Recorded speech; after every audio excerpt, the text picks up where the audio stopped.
the conditions in life. Aspirations do keep.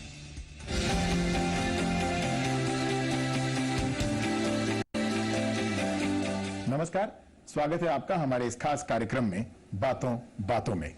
आज हमारे साथ केंद्रीय सूचना और प्रौद्योगिकी मंत्री रविशंकर प्रसाद खास मेहमान की तरह मौजूद हैं। स्वागत है साहब आपका बातों बातों में। 2 साल सरकार के लगभग पूरे हो गए हैं। सबसे पहले जानना चाहूंगा सर, उपलब्धियां। देखिए, उपलब्धियां तो हर जगह है। भारत का मान बहुत बड़ा है। दुनिया में सबसे अधिक पूंजी निवेश भारत में हुआ है। दुनिया की विकास दर नीचे है, भारत 7.5 है। सबसे अधिक एफडीआई भारत में आया। कीमतें स्थिर हैं, सड़कें बन रही हैं, बिजली आगे आ रही है और किसानों के लिए काम हुआ है, फसल बीमा योजना आई है। तो मोदी जी की सरकार काम करने के लिए आई है, तो हम काम कर रहे हैं। जहां तक मेरे विभाग का सवाल है, मैं संचार भवन में बैठता हूं, जहां पर एक 2G घोटाला होता था। आज आप आइए, आपको एक भी मिडिलमैन दिखाई नहीं पड़ेगा। सारे काम ईमानदारी से होते हैं।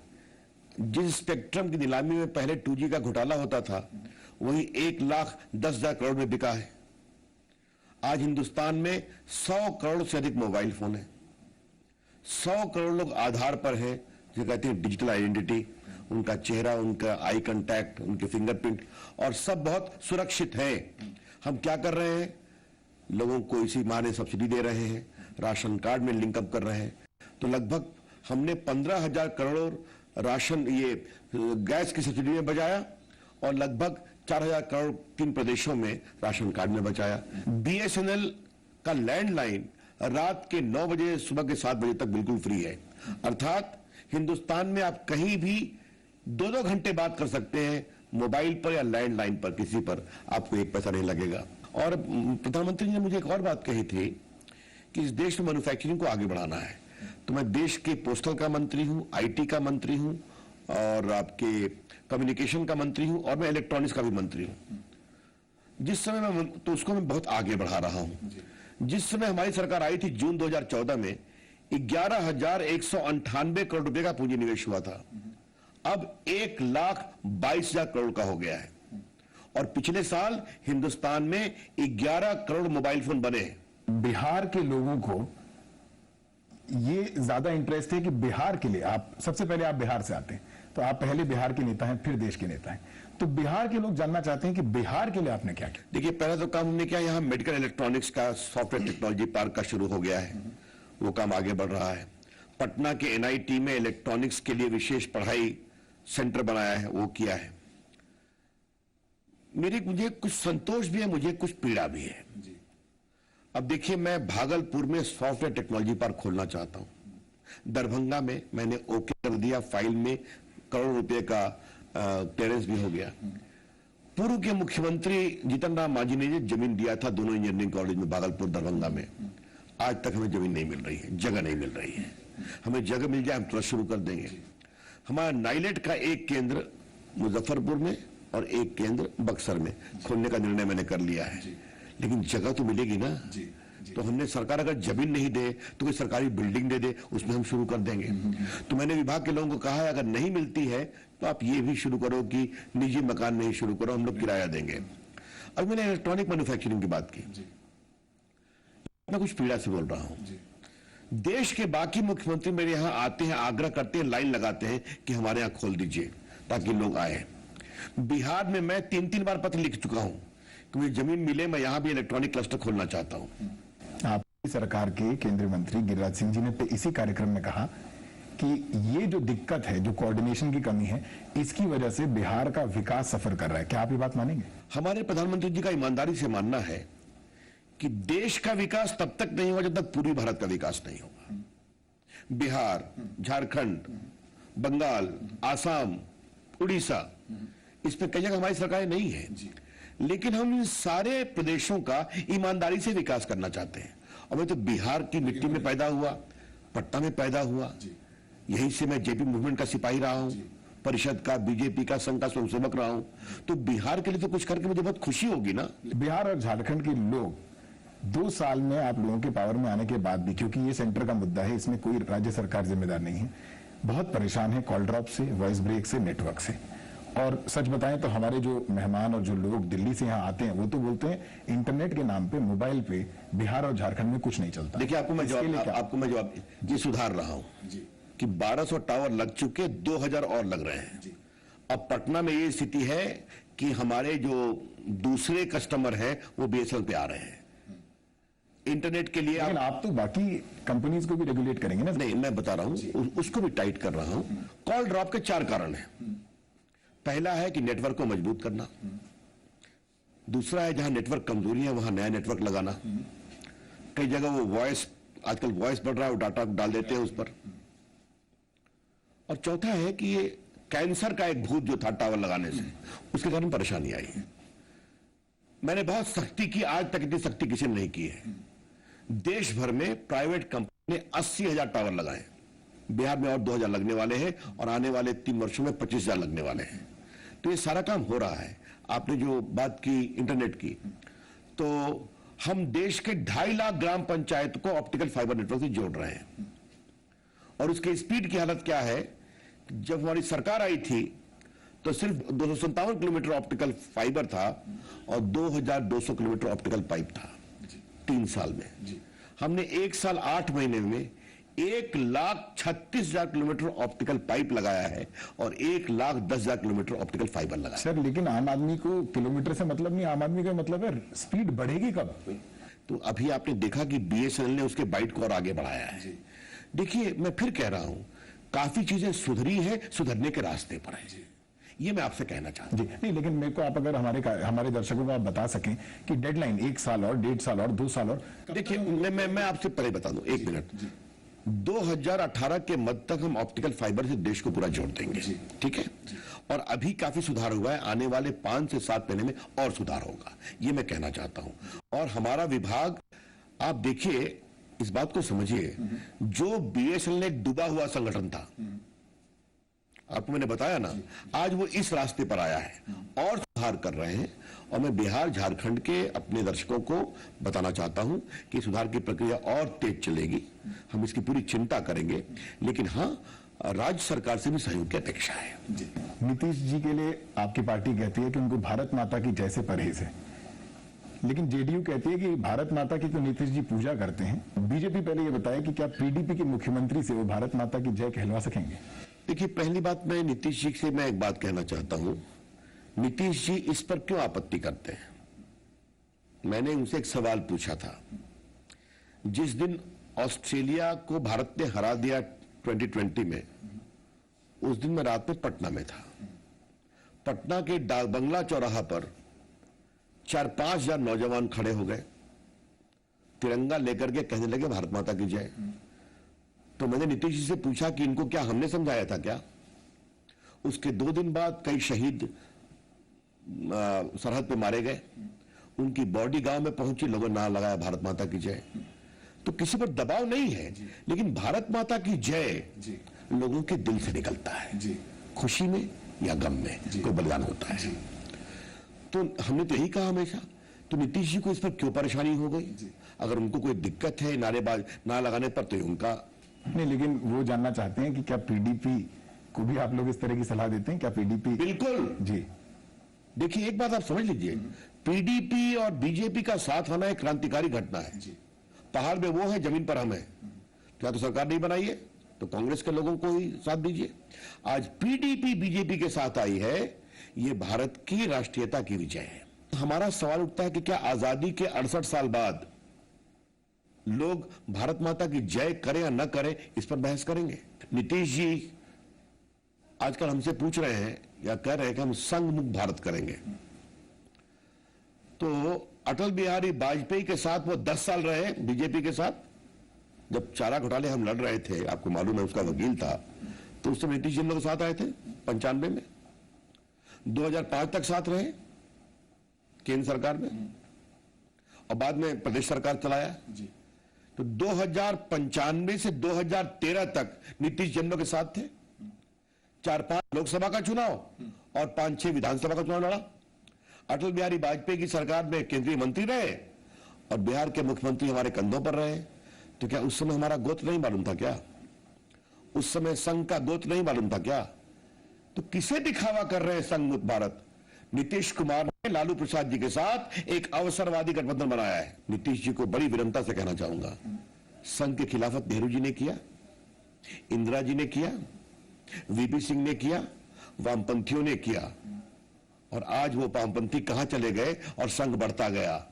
नीतीश जी कृपया करके संघ मुक्त हो भारत का की कल्पना करने वाले कहां चले गए, जरा इसे भी देखा करिए। संघ एक राष्ट्रवादी संगठन है, देश के विकास के लिए ईमानदारी से काम करता है। नीतीश कुमार अभी हाल ही में जेडीयू के राष्ट्रीय अध्यक्ष बने गए। लालू मानते हैं कि वो पीएम मटेरियल है। 2019 में आपको क्या लगता है नीतीश कितनी बड़ी चुनौती होंगे बीजेपी के? देखिए, लोकतंत्र में हर को प्रधानमंत्री बनने के ख्वाब देखने का अधिकार है, तो नीतीश जी अगर आना चाहते हैं, मेरी शुभकामनाएं। देखिए, मैं एक ही बात कहूंगा, नीतीश जी, मुलायम जी और लालू जी गए थे एक पार्टी बनाने के लिए, वो तो बन नहीं पाई। अब गठबंधन की बात की जा रही है। पहले वहां उनकी अगुवाई में होगा, अब कहते हैं कांग्रेस की अगुवाई में होगा। नीतीश कुमार कांग्रेस के साथ देश को बदलने की बात करें। जो कांग्रेस पार्टी भ्रष्टाचार की प्रतिमूर्ति रही है, 2G घोटाला, कोयला घोटाला, लालू जी के चारा घोटाले में कांग्रेस का समर्थन रहा, आपको मालूम है, साथ सरकार चलाई। उनके साथ नीतीश कुमार भारत को बदलने की बात करते हैं, तो ये देश की जनता जवाब देगी। बिहार विधानसभा चुनाव में जो बीजेपी को हार मिली, आप यहाँ के नेता हैं, आपने भी बहुत क्लोजली इलेक्शंस को वॉच किया, इलेक्शंस में काम किया, आपको क्या लगता है सबसे बड़ा कारण क्या रहा? प्लानिंग की कमी? देखिए, हम लोगों ने बहुत मेहनत की, हमारे राष्ट्रीय अध्यक्ष जी ने मेहनत की। मैं खुद समस्तीपुर, दरभंगा, मधुबनी में बैठा हुआ था, मैं बूथ बूथ तक गया। देखिए, मैं जो उसके कुछ कारण समझता हूं, बाकी तो विस्तार से जाना पड़ा, हम हार गए, इसको स्वीकारना चाहिए। लेकिन एक बात मुझे लगी कि लालू जी नीतीश जी साथ आए तो उनका वोट बैंक बड़ा हो गया। हम लालू जी को नीतीश जी के ऊपर चढ़ाना चाहते थे, वो शायद सफल नहीं हो पाए। अब हम तो हार गए हैं, लेकिन हमें बिहार के विकास की चिंता हमेशा रहती है, और ये हमारी पीड़ा है कि जो मैं बिहार का हाल अभी देखता हूं, जिस तरह रोज मारा पीटी, रोज हत्या, AK-47 से हत्या, AK-47 से हत्या, तो लोगों में खौफ का माहौल भी आ रहा है। मैंने बताया आपको, मैं बिहार में बहुत लोगों के पूंजी निवेश के लिए बात कर रहा था, बहुत लोग तैयार थे, अब उनमें हिचक आती है। तो नीतीश जी ये बात को समझेंगे कि पूंजी निवेश, उद्योग खुले, अधिक यूनिवर्सिटी का विस्तार हो, इसके लिए शांति बहुत जरूरी है। इसके लिए खौफ का माहौल नहीं होना चाहिए। मैं उम्मीद करूंगा इसकी चिंता वो करेंगे। अभी ये चूंकि इनके शुरुआती दिन है, इसलिए मैं बहुत नहीं बोलूंगा, लेकिन मुझे चिंता तो होती है। लेकिन आपको लगता है जो ये सेंटर स्टेट कोऑर्डिनेशन में जो दिक्कत आ रही है, कहीं ना कहीं आप उसको अक्रॉस द पॉलिटिकल लाइन जाके अगर बोलना चाहें, तो कहीं ना कहीं बिहार के लोग सफर कर रहे हैं इस कोऑर्डिनेशन? बिल्कुल बिल्कुल, मैंने बताया ना आपको कि मैं उनको फिर पत्र लिखने जा रहा हूं। मैं कहूंगा कि मैं बिहार का हूं, मैं बिहार के लिए और करने को तैयार हूं। और हमारे पीएम का निर्देश है, इतना बड़ा 1,25,000 करोड़ का पैकेज दिया, आपने देखा नेशनल हाईवे बन रहा है कि नहीं बन रहा है? आपको बताया मैं अपने विभाग में क्या क्या कर रहा हूं, मैंने अभी बताया आपको। देश भर में मैं देश का मंत्री हूं, बाकी दूसरे प्रदेशों के दूसरी पार्टी के मुख्यमंत्री इतने की जल्दी आइए हमारे यहां, एक प्रकार से वो रेड कारपेट बिछाते हैं कि भारत सरकार हमारे यहां सहयोग करे। क्या दिक्कतें बताइए, हम उसको अवरोध करेंगे।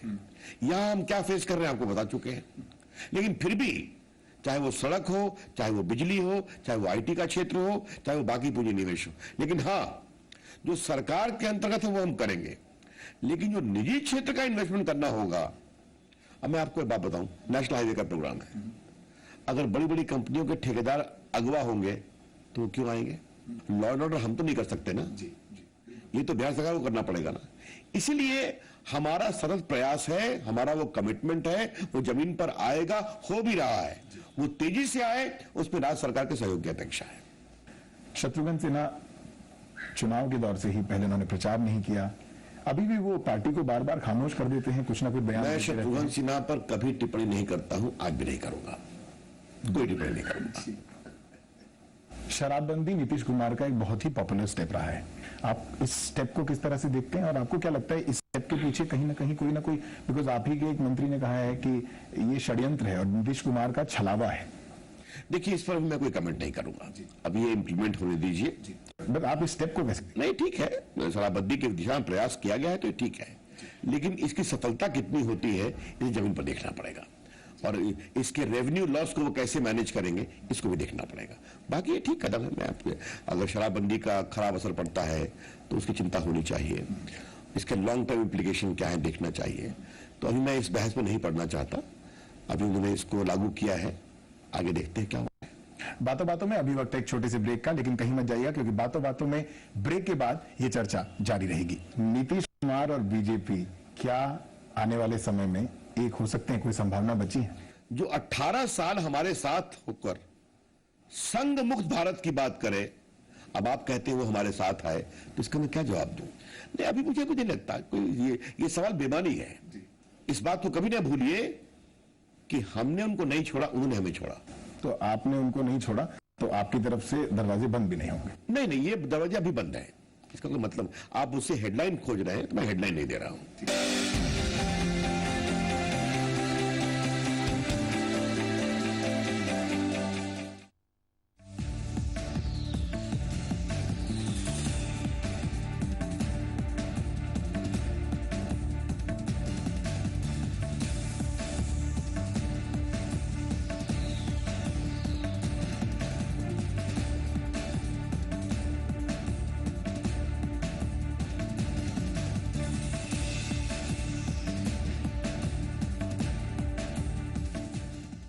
झारखंड के निर्माण एवं असंगठित मजदूरों के आए अच्छे दिन।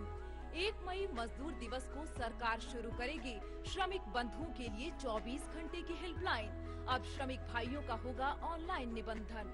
निबंधित श्रमिकों को मिलेगा सरकार की कल्याणकारी योजनाओं का लाभ। निर्माण श्रमिकों को मिलेंगे साइकिल, औजार किट और सिलाई मशीन। बच्चों को पढ़ने के लिए छात्रवृत्ति, कुशलता उन्नयन के लिए प्रशिक्षण, बीमार होने की स्थिति में चिकित्सा सहायता, सरस्वती योजना सहित कई अन्य लाभ। 60 वर्ष की आयु होने पर पेंशन। मजदूर दिवस के मौके पर राज्य सरकार करेगी श्रमिकों को सम्मानित। हर जिले में आयोजित होगा मजदूर अधिकार दिवस।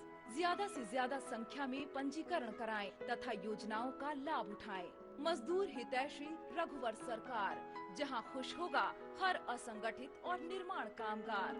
अरे आकाश, कहाँ गायब था यार? तुम दोनों इतने स्लिम कैसे बन गए? आप दोनों भी तो हमारी तरह गोल्ड मेडल हुआ करते थे। आखिर सीक्रेट क्या है? कोई सीक्रेट विक्रेट नहीं है। आसान है, आप भी स्लिम बन सकते हैं, बिल्कुल हमारी तरह। आइए घर चलते हैं। ये क्या है? Nutri slim. Nutri slim? Nutri slim शरीर को भी ठंडा रखे। अब गार्सिनिया युक्त न्यूट्री स्लिम। राजू, फोन उठाओ। Hello, IRDA? क्या इंश्योरेंस पॉलिसी सरेंडर करने पे नई पॉलिसी विद मोर बेनिफिट्स? हाँ, I am interested. You right. और बच के बाबा रहना तू, बच के बाबा रहना, बच के बाबा रहना तू, बच के बाबा रहना, बच के बाबा रहना तू, बच के बाबा रहना। IRDA ऑफ इंडिया ये किसी भी बीमा धारक को फोन पर कोई बीमा पॉलिसी नहीं बेचते हैं, ना ही बोनस दिलाते हैं। इस तरह IRDA के नाम से फर्जी कॉल आए तो पुलिस से तुरंत शिकायत करें। IRDA आपके शुभ चिंतक। झारखंड के निर्माण एवं असंगठित मजदूरों के आए अच्छे दिन। 1 मई मजदूर दिवस को सरकार शुरू करेगी श्रमिक बंधुओं के लिए 24 घंटे की हेल्पलाइन।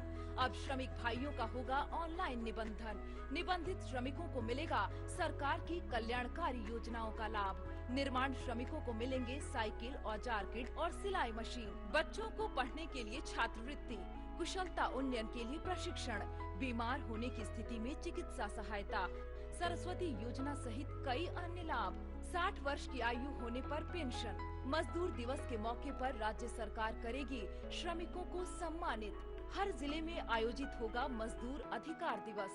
ज्यादा से ज्यादा संख्या में पंजीकरण कराएं तथा योजनाओं का लाभ उठाएं। मजदूर हितैषी रघुवर सरकार, जहां खुश होगा हर असंगठित और निर्माण कामगार।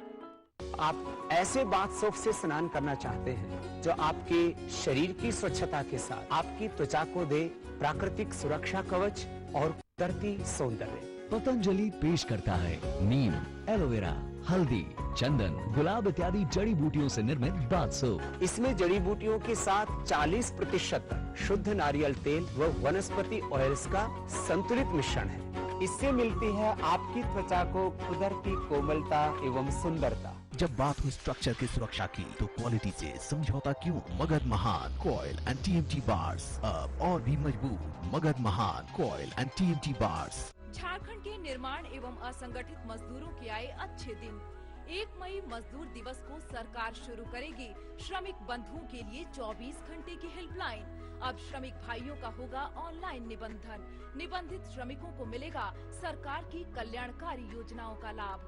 निर्माण श्रमिकों को मिलेंगे साइकिल, औजार किट और सिलाई मशीन। बच्चों को पढ़ने के लिए छात्रवृत्ति, कुशलता उन्नयन के लिए प्रशिक्षण, बीमार होने की स्थिति में चिकित्सा सहायता, सरस्वती योजना सहित कई अन्य लाभ। 60 वर्ष की आयु होने पर पेंशन। मजदूर दिवस के मौके पर राज्य सरकार करेगी श्रमिकों को सम्मानित। हर जिले में आयोजित होगा मजदूर अधिकार दिवस।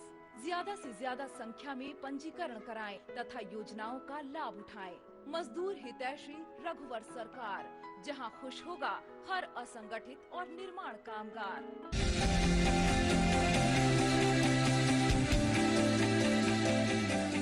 नमस्कार, स्वागत है आपका एक बार फिर हमारे इस खास कार्यक्रम में बातों बातों में।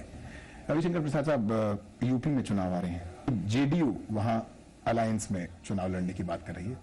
क्या बीजेपी अकेले चुनाव लड़ रही है यूपी में या कोई अलायंस की बात चल रही है? देखिए, जदयू अलायंस की बात कर रही है, जमीन पर क्या होगा इसको छोड़ दीजिए ना।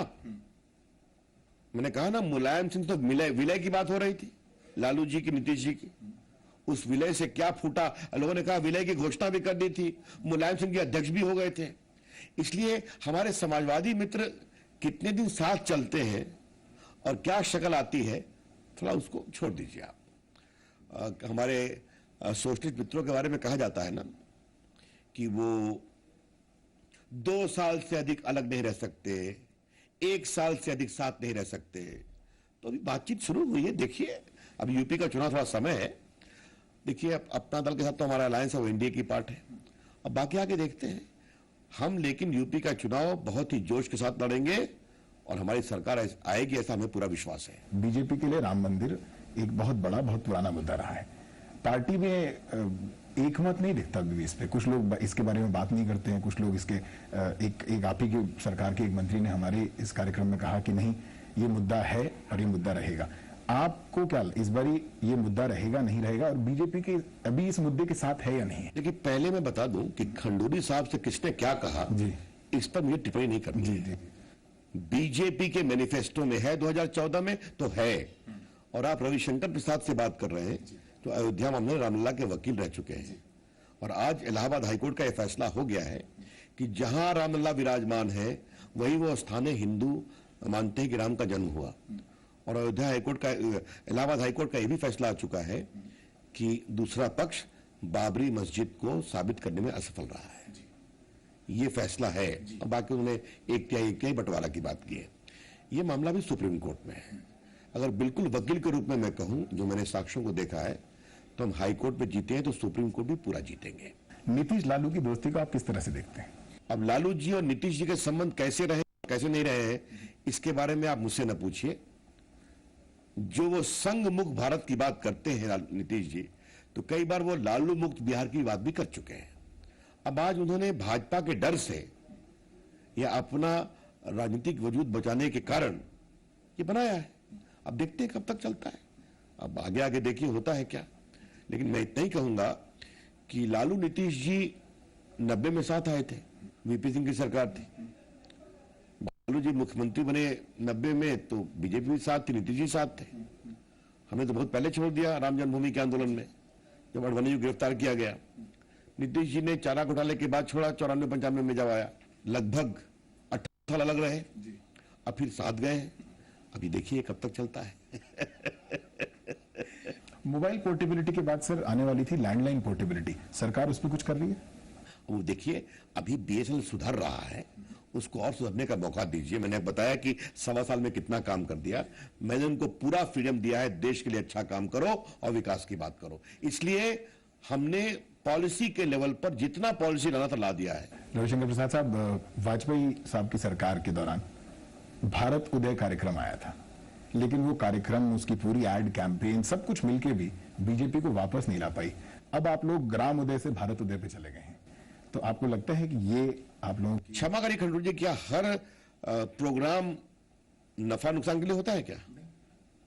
आप मुझे बता दीजिए। नहीं, मैं आपसे जानना चाहता हूँ इसके पीछे मैं सवाल आपसे उठाऊंगा। रविशंकर प्रसाद साहब, मैं चाह रहा हूं कि आप इसके पीछे की सोच, क्या ये कुछ अलग है? पहली बात जान लीजिए आप, हमने उस समय आज एक नेशनल हाईवे बना कि नहीं अटल जी के समय, मुझे बताइए। आपके दर्शकों की बात करना चाहता हूं, कितना विरोध हुआ था जो 4 लेन 6 लेन हाईवे की बात थी, कश्मीर से कन्याकुमारी, सिलचर से सूरत, कहां से जमीन आएगी, क्या होगा। अभी मैं 5 महीना पहले कन्याकुमारी में था, जहां मेरा कार्यक्रम था कश्मीर से कन्याकुमारी 4 लेन हाईवे वहीं खत्म होता है। देखिए हमने करके दिखाया, आप वहां से बैठिए। तो हम देश को बदलने का काम करते हैं, कई बार जीतते भी हैं, कई बार हारते भी हैं। अभी जो ग्रामोदय का कार्यक्रम है, ये हम ग्राम के विकास में, मोदी जी ने कहा था जब तक किसानों का विकास नहीं होगा तब तक देश का विकास नहीं होगा। तो ये योजना हम सिर्फ चुनाव में जीतने के नहीं करते, ये योजना इसलिए कर रहे हैं कि जनता की अपेक्षा है। नीतीश कुमार और बीजेपी क्या आने वाले समय में एक हो सकते हैं? कोई संभावना बची है? जो 18 साल हमारे साथ होकर संघ मुक्त भारत की बात करे, अब आप कहते हैं वो हमारे साथ आए, तो इसका मैं क्या जवाब दूं? नहीं, अभी मुझे कुछ नहीं लगता कोई ये सवाल बेमानी है। इस बात को कभी ना भूलिए कि हमने उनको नहीं छोड़ा, उन्होंने हमें छोड़ा। तो आपने उनको नहीं छोड़ा, तो आपकी तरफ से दरवाजे बंद भी नहीं होंगे? नहीं, ये दरवाजे अभी बंद है। इसका कोई मतलब, आप मुझसे हेडलाइन खोज रहे हैं तो मैं हेडलाइन नहीं दे रहा हूं। अभी जहां है जरा उनको अपनी नई राजनीति की कवायद करने दीजिए। मैं बहुत विनम्रता से कहूंगा, संघ को कमजोर करने वाले कमजोर होते गए, आप भी मैदान में आए हैं, आपका स्वागत है। बहुत बहुत शुक्रिया रविशंकर साहब, जी पुरवैया से बात करने के लिए। Thank you so much for watching this show. देखते रहिए जी पुरवैया।